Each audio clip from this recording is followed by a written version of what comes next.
ছাত্র জনতার গণ অভ্যুত্থানে গত বছরের ৫ আগস্ট আওয়ামী লীগ সরকারের পতনের পর অতীত ভূমিকার কারণে পুলিশের কাছে প্রাণঘাতী অস্ত্র না রাখার দাবি ওঠে বিভিন্ন মহল থেকে। গত ফেব্রুয়ারিতে অনুষ্ঠিত ডিসি সম্মেলনেও এ ধরনের সুপারিশ করেছিলেন একাধিক ডিসি। এমন পরিস্থিতিতে গত ১২ই মে আইনশৃঙ্খলা সংক্রান্ত উপদেষ্টা কমিটির সভা শেষে স্বরাষ্ট্র উপদেষ্টা জানিয়েছিলেন, পুলিশের কাছে মারণাস্ত্র না রাখার সিদ্ধান্ত নিয়েছে সরকার। তা থাকবে শুধু আর্মড পুলিশ ব্যাটালিয়ন এপিবিএনের কাছে। কোনো মারণাস্ত্র পুলিশের হাতে থাকবে না, বাট এপি ব্যাটালিয়নের হাতে থাকবে। কিন্তু গত ১৪ই জুলাই উত্তরায় এপিবিএনের সদর দপ্তর পরিদর্শনের সময় স্বরাষ্ট্র উপদেষ্টা তার আগের বক্তব্য থেকে সরে এসে জানান, পুলিশের কাছে থাকবে রাইফেল। মারণাস্ত্র বলতে হলে ওটা বুঝাইছি, বড় ধরনের অস্ত্র থাকবে না, তার কাছে তো রাইফেল থাকবেই। পুলিশের অস্ত্র নিয়ে সরকারের সর্বশেষ অবস্থানকে সমর্থন দিচ্ছে পুলিশ অ্যাসোসিয়েশন। খুশি, হ্যাঁ, রাইফেল থাকলে আমরা তো আর এর চেয়ে বড় অস্ত্র, আমাদের রাইফেল আছে, শটগান আছে। রাইফেল থাকলে এটাই আমাদের যে অস্ত্রধারীরা, সন্ত্রাসীরা, জঙ্গিরা এতে আমাদেরকে ভয় পাবে, এটাতে আমরা ইনশাল্লাহ মোকাবেলা করতে পারবো।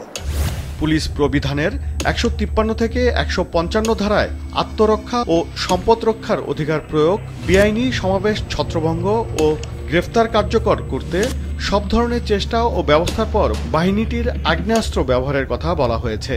আর দণ্ডবিধি ১৮৬০-এর বিভিন্ন ধারার পাশাপাশি ফৌজদারি কার্যবিধি ১৮৯৮-এর ৪৬-এর ৩ ধারায় প্রাণহানি, মারাত্মক আঘাত ও অগ্নিসংযোগের মতো অনিষ্ট করা সহ কয়েক ক্ষেত্রে আক্রমণকারীদের মৃত্যু ঘটানোর ক্ষমতাও দেয়া হয়েছে।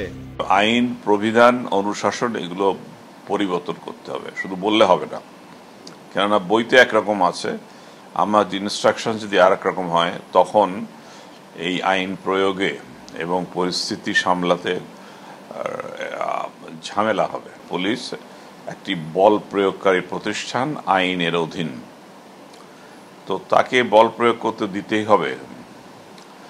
কতখানি দেব, কোন অবস্থায় দেব, সেগুলো হচ্ছে ডিটেলসের ব্যাপার, সেগুলো ঠিক করতে হবে আর কি। তবে অস্ত্রের ব্যবহার কিংবা পেটোয়া বাহিনী নয়, বরং দরকার মানবিক পুলিশ। বারবার এমনটাই বলা হচ্ছে সরকারের পক্ষ থেকে। ওবায়দুল কবির, মাছরাঙা সংবাদ, ঢাকা।